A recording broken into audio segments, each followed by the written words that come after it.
याचिकाकर्ता के वकील सुलेमान जी, सबसे पहले ये जो सुप्रीम कोर्ट का जो है आदेश आया है, अंतरिम आदेश में सुप्रीम कोर्ट ने कमोवेश जो सरकार ने बातें एग्री कर ली हैं वही कहा है, क्या हुआ क्या? देखिए, दो बड़ी अहम रिलीफ दिए हमें पिटिशनर साइड को, जिन्होंने चैलेंज किया था इस कानून को, जिसे हम अनकॉन्स्टिट्यूशनल कहते हैं, ultra vires the part 3 of the constitution कहते हैं। पहली रिलीफ ये दी है कि जो भी वक्फ प्रॉपर्टीज नोटिफाइड हैं, डिक्लेयर्ड हैं, रजिस्टर्ड हैं या वक्फ बाय यूजर हैं, उन्हें कोई टच नहीं करेगा। स्टेटस को है। एक बार फिर से क्लैरिफाई कीजिए कि जो डी नोटिफाइड, हाँ, इसका हुआ registered, notified, declared and Waqf by user. इसका क्या मतलब हो गया? आसान शब्दों में इसके मायने ये हुआ है कि जो भी प्रॉपर्टीज इस कानून के आने से पहले वक्फ थी, चाहे वो वक्फ बाय यूजर के तौर पे हों, क्योंकि बहुत सी वक्फ बाय यूजर प्रॉपर्टीज रजिस्टर्ड नहीं है, तो वो भी महफूज हैं।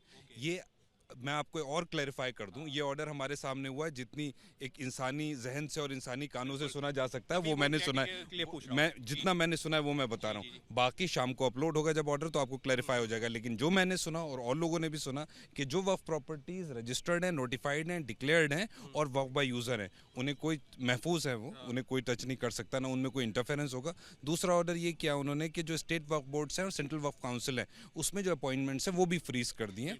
सरकार से, यूनियन गवर्नमेंट से, स्टेट वक्फ बोर्ड से कहा अपना जवाब दाखिल करिए 1 हफ्ते में, हमसे कहा उस जवाब का जवाब रिजॉइंडर जो है 5 दिन में दाखिल करिए, फिर ये पिटिशंस लिस्ट होंगी only for the purpose of directions May के पहले या दूसरे हफ्ते में जब भी लिस्ट में। लेकिन यहाँ पर देखिए, दूसरा जो आपने बिंदु बताया, जो सुप्रीम कोर्ट ने भी अपने जो है आदेश में जिसका वो जिक्र कर रहे थे, हालांकि सरकार एग्री कर गई थी इन बातों पर, तो आदेश में तो वो चीज़ें नहीं आई हैं उस तरह से, क्योंकि सरकार एग्री कर गई थी। लेकिन पॉइंट ये है कि अगर जो है गैर मुस्लिम व्यक्ति वक्फ बोर्ड और वक्फ काउंसिल था, इसको लेकर के काफी जो है चर्चा भी हुई थी, सुप्रीम कोर्ट में जो बहस भी हुई थी, तो वक्फ बाय यूजर का मतलब अब ये हो गया कि वक्फ बाय यूजर फिर चाहे वो नोटिफाइड हो पहले या ना हो, वक्फ बाय यूजर का कोई भी मामला। सर मैं आपको बता दूं जरा सा शॉर्ट में, जो मेरी अंडरस्टैंडिंग है उसे समझ लें।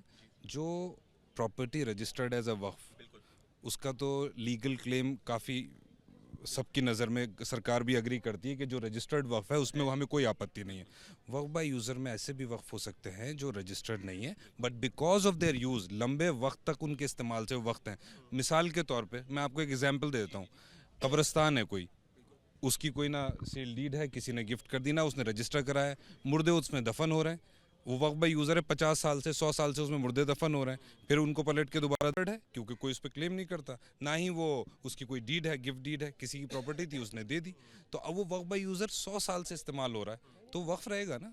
तो ये सुप्रीम कोर्ट ने इस तरह से, मैं समझता हूँ, बाय एंड लार्ज सारी वक्फ प्रॉपर्टीज़ को महफूज कर दिया till the time it again hairs, दोबारा जब सुना जाएगा ये मई के महीने में, only for the purpose of directions, तब तक। एक चीज़ और क्लैरिफाई कर दीजिए, सुप्रीम कोर्ट ने जो अपना आदेश उन्होंने लिखवाना शुरू किया था, उससे पहले उन्होंने इन दो बातों का जिक्र किया था, वक्फ बाय यूज़र का जिक्र किया था और उसके अलावा जो अपॉइंटमेंट्स को लेकर के। लेकिन आदेश में क्या उन्होंने ये बातें कही हैं, या क्योंकि सरकार पहले ही एग्री कर गई थी तो सिर्फ सरकार जो एग्री की है उस बात का जिक्र किया है? नहीं, सरकार ने कहा एग्री किया, सरकार ने कहा ना कि आप जो कह रहे हैं, सरकार अपोज्ड। अभी जब आदेश लिखवाना था, सॉलिसिटर जनरल ने ये कहा कि हम अपॉइंटमेंट नहीं करेंगे। नहीं, प्रपोज किया था कोर्ट में, ये एक लेजिस्लेशन है, लेजिस्लेशन को रोकना नहीं चाहिए, it is the ambit of the parliament, इस कोर्ट का ये काम नहीं है। उन्होंने शुरू में अपोज किया, लेकिन जब सुप्रीम कोर्ट ने कहा कि नहीं, हम हमारे इसके नेशन वाइड वो है रेमिफिकेशंस, तो उन्होंने कहा हम अपॉइंटमेंट नहीं करेंगे। इस पे अग्री हो गए थे वो कि हम स्टेट और सीवीसी में अपॉइंटमेंट नहीं करेंगे, लेकिन वक्फ बाय यूज़र और इस पे उन्होंने पूरा अपोज किया। लेकिन सुप्रीम कोर्ट ने कहा नहीं, ये सारी प्रॉपर्टीज़ महफूज रहना चाहिए और अगली तारीख तक जब तक हम डिक्लेरेशन नहीं करते, ये इनको आप you will not touch them. एक तरह से जो मुख्य मांगे थी, रिलीफ है, बहुत बड़ी रिलीफ है। तो ये जो याचिकाकर्ता के वकील जो विस्तार से जानकारी देते हुए कि सुप्रीम कोर्ट के इस आदेश का मतलब क्या हुआ, दो जो सबसे बड़ी मांग थी उस पर सुप्रीम कोर्ट ने रिलीफ दे दी है, एक राहत दे दी है, क्योंकि सुप्रीम कोर्ट ने अपने जो है अंतरिम आदेश देने से पहले जिन बातों का जिक्र किया, सरकार ने कहा कि आप इसको आदेश में मत बताइए, हम इस पर तामील करेंगे, और सरकार ने तामील करने के बाद सुप्रीम कोर्ट ने जो है हमको ये भरोसा दिया है कि वो ना तो कोई किसी तरह की नियुक्ति करेगी गैर मुस्लिम सदस्य की, और ना ही जो वक्फ जो है से रिलेटेड जो प्रॉपर्टीज़ हैं, यानी कि वक्फ बाय यूज़र के जो मामले हैं, उनको डिनोटिफाई किया जाएगा। तो कुल मिलाकर के जो दो बड़ी मांग थी, उस पर एक तरह से सुप्रीम कोर्ट में सरकार ने कह दिया है कि अभी वो आगे नहीं बढ़ेंगे, और जो याचिकाकर्ता हैं वो बता रहे हैं इसको एक बहुत बड़ी जीत। हालांकि ये अभी एक अंतरिम आदेश है, मामले की विस्तृत सुनवाई आगे भी होती रहेगी।